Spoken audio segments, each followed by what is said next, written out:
Hello wonderful people and welcome back to the YouTube channel of Eating Sprouts. My name is Bliss Van Amsterdam and today I'm going to show you how to grow peas microgreens. And the reason is because peas are very rich in nutrition and of course the flavor as well.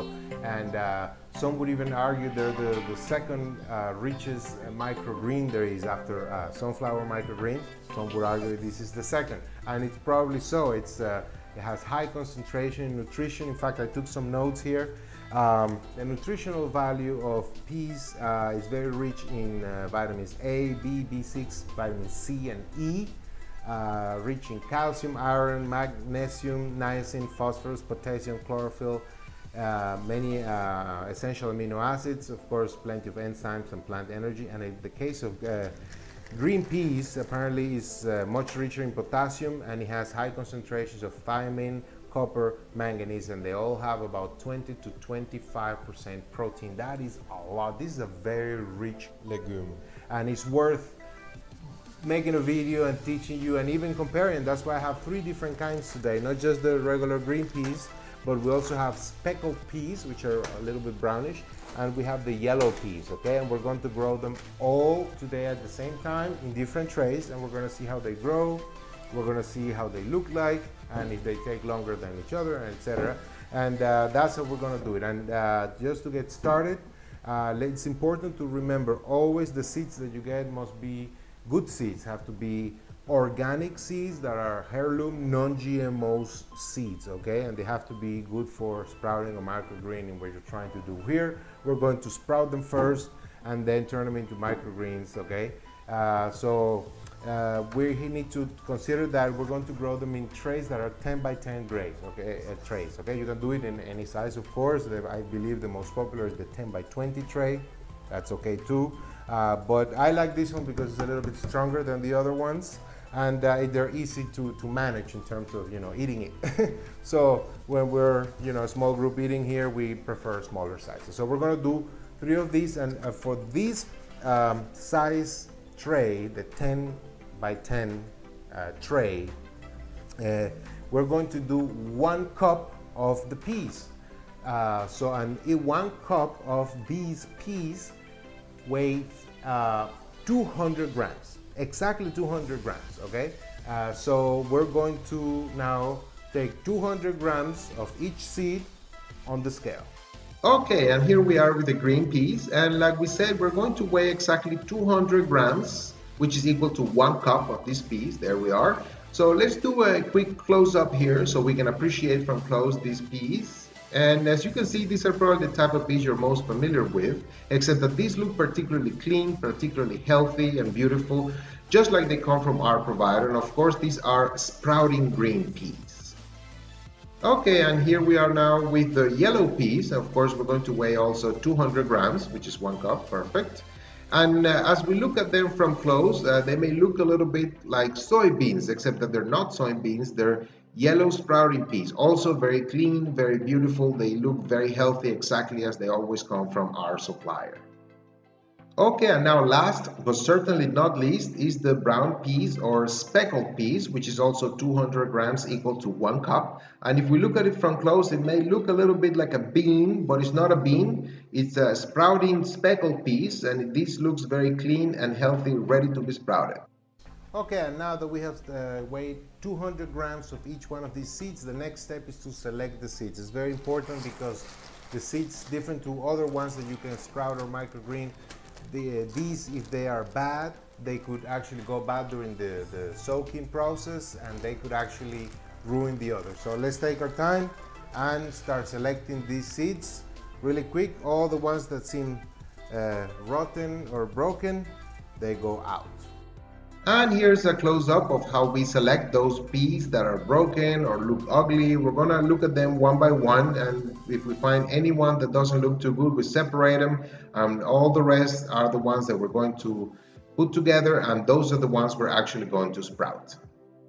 Okay, and here we are ready to sprout in this half-gallon glass jar, and of course we're going to use the plastic screen and the open lid at the top. And the first thing we do is to put the 200 grams of yellow peas, and we'll put the screen at the top, and now we're going to screw in the open lid just like that. That's Perfect. All right, and now we're going to do the next one. We're going to put the green peas now, just the same, and we're also going to put the screen and the open lid. There you go. Perfect. And last but certainly not least, the speckled peas. We put the peas in, and of course the screen, and we screw the open lid as well. Like that, we have the 3 jars ready, and all we're going to do now is add water. We're going to add water to each one of them, just like that, at least double, okay? That's certainly enough. And now with the green peas as well, fresh, and we're going to let them soak for 8 to 12 consecutive hours. That's what we're going to do now, and perfect. And just like that, we're going to let them soak. Okay, it's been 8 to 12 consecutive hours soaking, and the first thing we're going to do is get rid of that water, just like I'm doing right now, and that's perfect. And now we're going to put in a 45-degree angle, and we're going to let them drain just like that, and we're going to do the same for each one of them. And of course, I normally rinse them a second time just because, but today, just for the sake of this example, I'm just gonna get rid of the water and let them drain immediately, okay? But yeah, that's exactly how you do it. And we're gonna let them drain like that for the next couple of days. Of course, rinsing them 2 to 3 times a day. And that's how they're supposed to look when they're draining in a 45-degree angle. And of course, the way we're going to rinse them or wet them 2 to 3 times a day, every day, is just by like this, putting a little bit of water. We're going to shake them, make sure that they get wet. We get rid of the water and we put it back in a 45-degree angle. This is what we're supposed to do 2 to 3 times a day, every day. Okay, it's been about 2 days sprouting, and as you can see, the peas have the little white tail. It's just about 2 millimeters long, which is long enough. We don't want it to be much longer than this because this size, as you can see, they are ready to be planted to start growing on the soil. Okay, now we're ready for the preparation of the trays with the soil so we can plant the sprouted seeds. And therefore we will always need organic soil. No pesticides. We don't want any pesticides on the soil. We always want organic soil. In this case, I found composted soil, which is even better. They make it over here and they compost and leave this dirt with leaves and other components for weeks until they finally come with this final product, which is organic composted soil. And that is the best for microgreens and other plants. But again, if you cannot get composted soil, any organic soil, natural that you find or you buy anywhere else, as long as it doesn't have any pesticides, will do. And then we're going to plant them in these trays, which I like them. They're 10 by 10. We can do 10 by 20, but this is easier to handle. And to avoid that the soil goes through these little holes that you see here, we are going to use this brown paper, because like that we can protect the soil from leaving through the holes, yet the water can always pass through the paper. So we're going to use brown paper preferably now, that because white papers, they go through a process of whitening that they use bleach and they use other whitening products that ultimately are not that great. So if we could avoid using those for our food, is also a good idea. However, if you cannot find the brown paper, the white paper will certainly do the job, okay? But preferably always brown paper, okay? So now, with that said, now let's show you exactly how I put the paper in the tray and how I put the soil just to get ready for planting the sprouted seeds.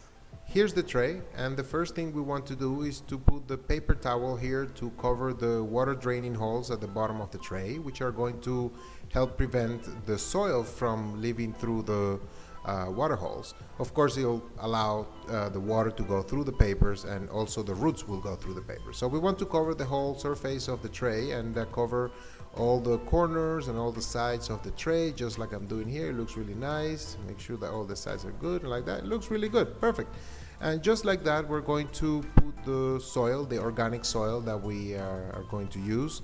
And we want to use just the right amount. We don't want to have it too thick or too thin.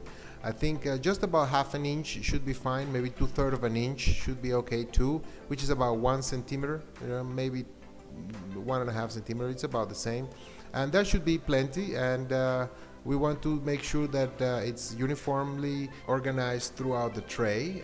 We want to make sure to cover every corner and all the sides just like that. We want it to look as uniform as possible on the tray. Just like that, it looks really nice. Exactly. And yeah, let's shake it a little bit. It looks really nice. Perfect. Now it's ready to be taken outside. And here we are outside now with the 3 trays ready to go. And the first step is always to wet the soil. We want to water the soil. We want to make it really wet. We want to make sure that the water goes through to the bottom of the tray. We want to make sure, just like I'm doing here, that it's all wet all the way to the bottom. We want to make them so wet that it's almost swampy, as you can see here. And you don't have to worry if it's too swampy, because in a matter of a few seconds the water will leave through the drain. So we just want to be sure that it's all very wet. And then now, like it is now, it looks really nice. We can start putting the sprouted peas. So let me start here with the yellow one. It's the closest one I have, and we're gonna spread these peas throughout the tray, just like I'm doing here. We want to be sure move them around with your hand and cover every part of the surface. We don't want empty spaces, especially in the corners and the sides. We want to be sure that they're covered. We don't want peas on top of each other. We want to cover the surface just like it is here. Now let's do here the brown peas, which is next. And like I said, all throughout the tray, we just want to move them around like I'm doing here. Take a moment, you know, to be sure to cover the whole surface and all the corners and all the sides. It might take a minute, especially if you're very attentive to details, but it's a lot of fun. Just like I'm doing here, it looks really nice. I think it's ready to go just like that. Perfect. And last but certainly not least, there are the green peas, and we're going to repeat the same process with the hand.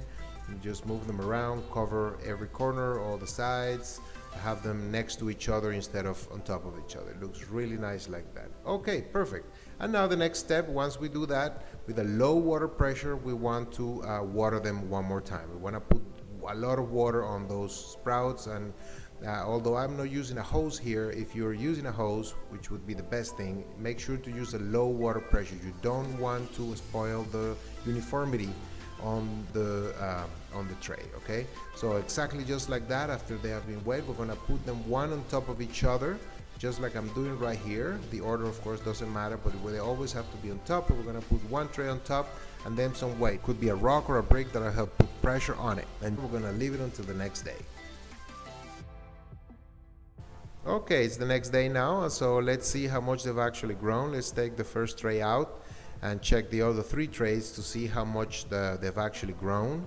And of course we want to make sure to water them constantly. We want to water them at least twice a day. 2 to 3 times a day would be the right amount. And you can see they have grown. I can see from here that they've actually grown a lot, and they keep the uniformity. So let's do a close-up. Actually, you can see the tail has grown at least double, more than double in all of them. So it looks really nice and healthy. So let's just water them exactly like we did the day before, except that from now on we want to water them more often. We want to do this process of watering them 2 to 3 times a day, every day. Okay, they want a lot of water from this point on every day, same like they did before, except now they're going to be using more. So well, again, let's just put them one on top of each other, put the tray on top of them, and put the weight, in this case the rock, and let's just leave it like that to continue sprouting. Okay, it's been a couple of days now, so let's see how much they've actually grown. Of course, we've been watering them 2 to 3 times a day. Okay, so we can see here they have grown a lot. We're going to do a close-up to really appreciate how much they're grown, and you can see they have more than triple in size, and they're growing really nice and healthy. They look really nice. Here also the green peas are looking very nice, and the yellow peas as well. So they're all looking like they're growing really well. So let's just keep watering them, like we said, 2 to 3 times a day. Let's just put a lot of water. They love the water.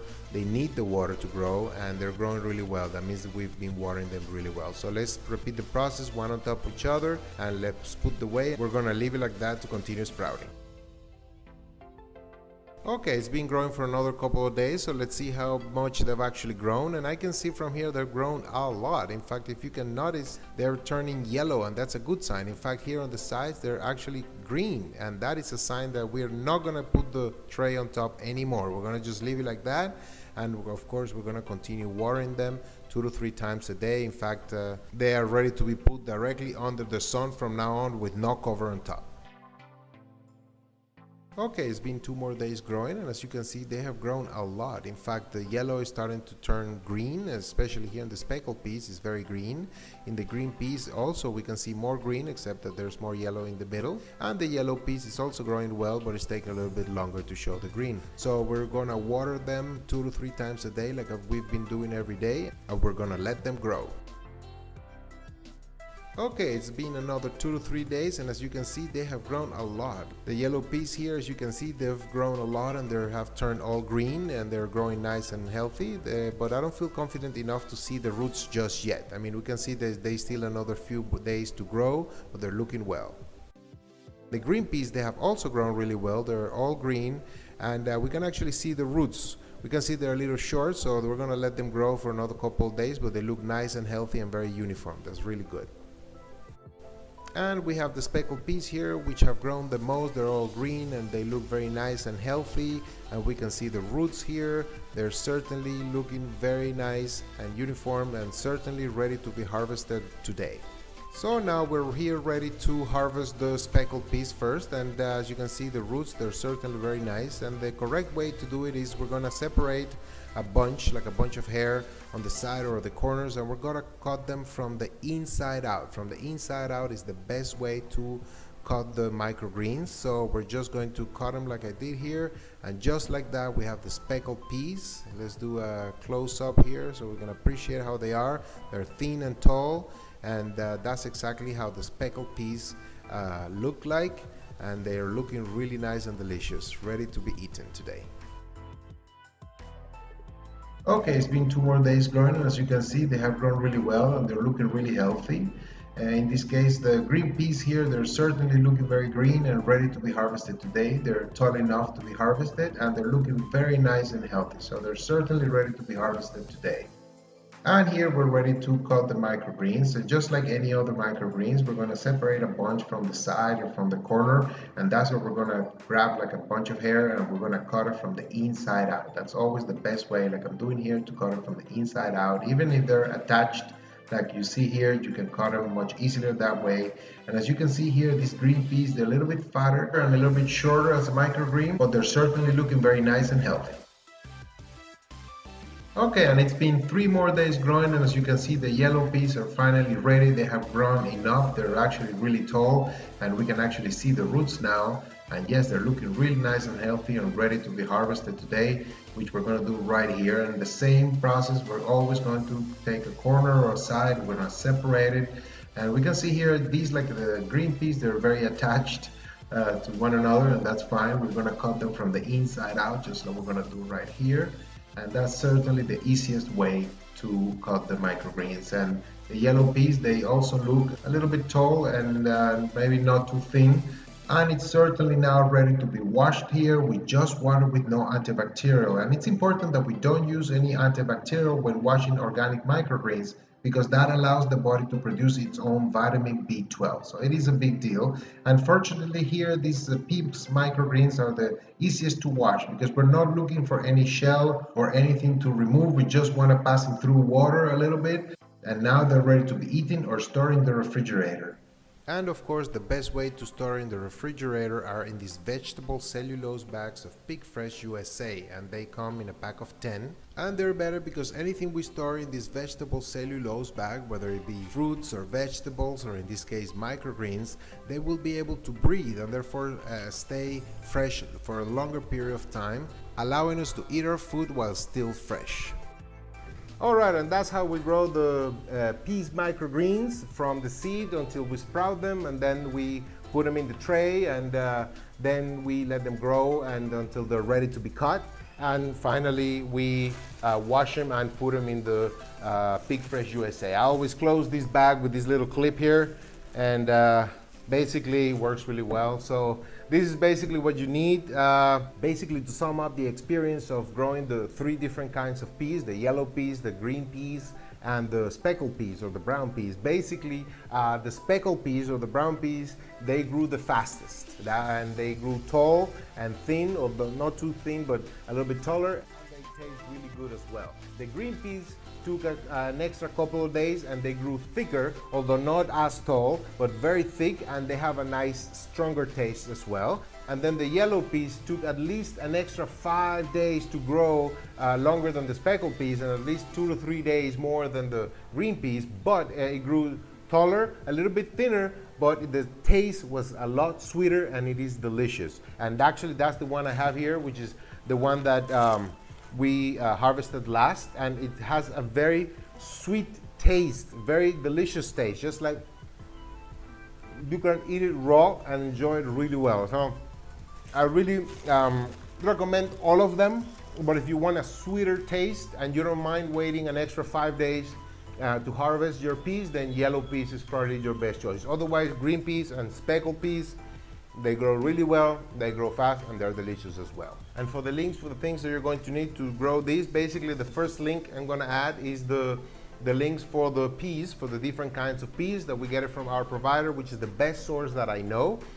Then also the trays, I'm going to add the trays, which are really important because I recommend this size of trays. You can do other sizes, but 10 by 10, this size works really well. And then the PEAKfresh USA bags, pack of 10, I highly recommend it. They're the best way that I can recommend to keep your sprouts and microgreens or fruits or any natural food. And basically I have the clip here, which I also recommend, but of course it's up to you. I'll add a last link there with it so you know where you can buy it for a good price. And once that's said, if you like the video, remember to give us a like if you like the video, and of course if you have any questions, write in the comments, and of course remember to subscribe to the channel so you get a lot more information like this that will help you get familiarized with these kinds of healthy food. So with that said, my name is Bliss Van Amsterdam, and with that I say bye for now, and I'll see you in the next video. Bye.